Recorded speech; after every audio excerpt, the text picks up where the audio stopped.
Bom, então a neuropsicologia ela vai ser pautada em dois fundamentos importantes da leitura biológica. Uma que é a neuroanatomia funcional e a outra que é a fisiologia. Tá?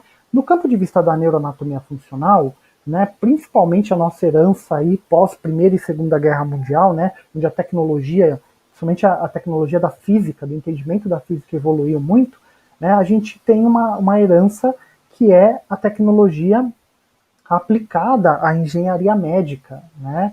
E aplicada também aos pacotes computacionais, à computação, né?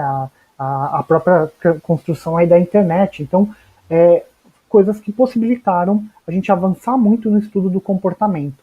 Então, a ideia de base, que eu gosto aqui de exemplificar, vou exemplificar a neuroanatomia funcional com essa questão que eu acho que está muito ilustrativa. Imagina que eu tenho na escola, no ensino fundamental um grupo de crianças que vai muito bem em uma determinada atividade.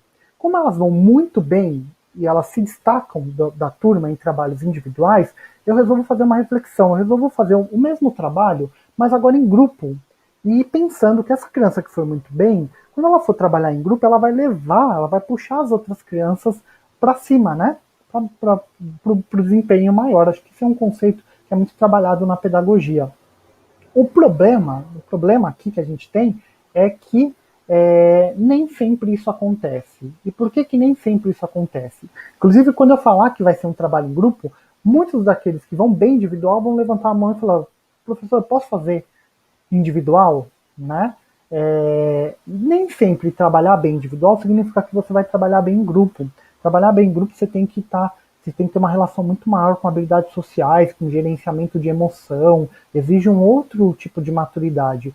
Muitas vezes os grandes líderes da humanidade não são as pessoas que são mais virtuosas e eruditas em um determinado assunto, né? São pessoas que conseguem conduzir muito bem uma dinâmica aí social. Então, olha que engraçado, se a gente olha isso do ponto de vista da neuroanatomia, a gente sabe que quando eu dou um trabalho cognitivo para a pessoa resolver, a área pré-frontal do lobo frontal esquerda, que é chamado de dorso lateral, ela está muito envolvida, né, ela está ativada em estudos de neuroimagem funcional na resolução daquela atividade. Diferente de se eu colocar a mesma atividade numa situação, num contexto de grupo, onde eu tenho que gerenciar emoções. E aí, as áreas que estão envolvidas é a orbital do pré-frontal, ventromedial, que é essa área aqui no slide, seria essa área que mais ventral, é essa vista aqui que a gente está vendo, seria essa área mais frontal aqui, ó, ventromedial, orbital dos olhos e ventromedial aqui do meio, né? Que se comunica muito bem com o sistema límbico. Então, a ideia da neuroanatomia funcional não é trazer localizações específicas, né, para determinadas áreas, mas é entender que existem gerenciadores, às vezes mais de um para uma determinada função. Então eu sempre falo, né, um exemplo que eu vejo muito em clínica, quando chega lá alguma família para mim e fala: olha, Cris, olha, eu estou aqui com meu filho, o diagnóstico dele é transtorno do déficit de atenção, mas eu acho que não é isso não, sabe? Eu acho que o que ele tem mesmo, o diagnóstico real, é safadeza.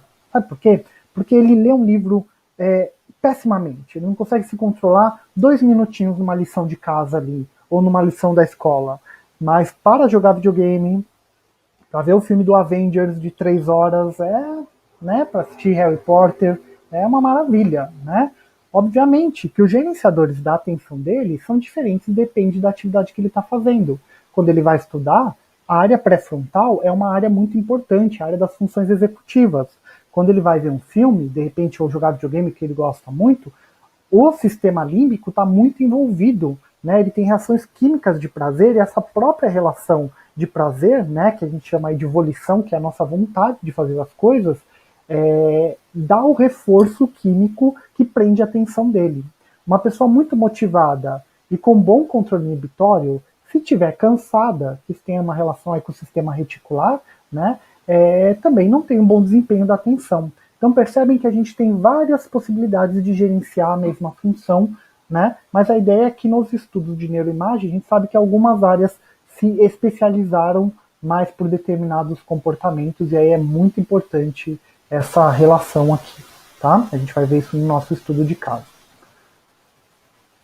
Bom, então, o neuropsicólogo, ele vai olhar uma gama de funções que tem uma relação com o funcionamento das estruturas, né? Então essa é uma visão, voltando aqui em cima rapidinho, é uma visão da Organização Mundial de Saúde, né? De que as estruturas corporais, elas têm funções corporais que a gente pode observar através do comportamento, das atividades e participações do indivíduo.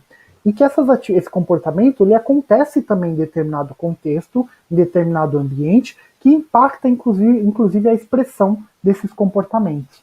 Então a gente tem uma gama de funções enormes, né? Funções executivas, dentre as quais a gente tem inclusive a memória operacional e um tipo de atenção que está aqui dentro, né? Coloquei aqui fora porque nós temos, como a gente viu, moduladores da atenção e a memória de longo prazo que não fazem parte aqui da função executiva, enfim. E temos uma gama enorme aqui de outras funções que o neuropsicólogo trabalha e que vai associar isso, né, essas funções, com determinados comportamentos que a gente observa. Bom, o que é essa visão biopsicossocial do comportamento? Então, a gente viu uma primeira parte que é a leitura da anatomia, né, da neuroanatomia funcional, que é entender que as estruturas têm uma relação com as funções e com o comportamento que a gente observa. Nós vamos falar da parte fisiológica para tentar entender esse bio, esse psico e esse social, tá bom? Antes de entrar no estudo de caso. Mas já indico, depois desse momento de quarentena, quem tiver oportunidade, em São Paulo, aqui na USP, nós temos o Museu de Anatomia Humana, que tem esse acervo muito interessante aqui. E eu acho que a ideia, para quem está aí estudando comportamento, o desafio da neuropsicologia e das neurociências, é convidar o estudante ou o profissional a fazer uma imersão, não só no estudo do comportamento, não só, né, nas questões das funções ali que nós estamos estudando, mas entender esse Homo sapiens na íntegra, né?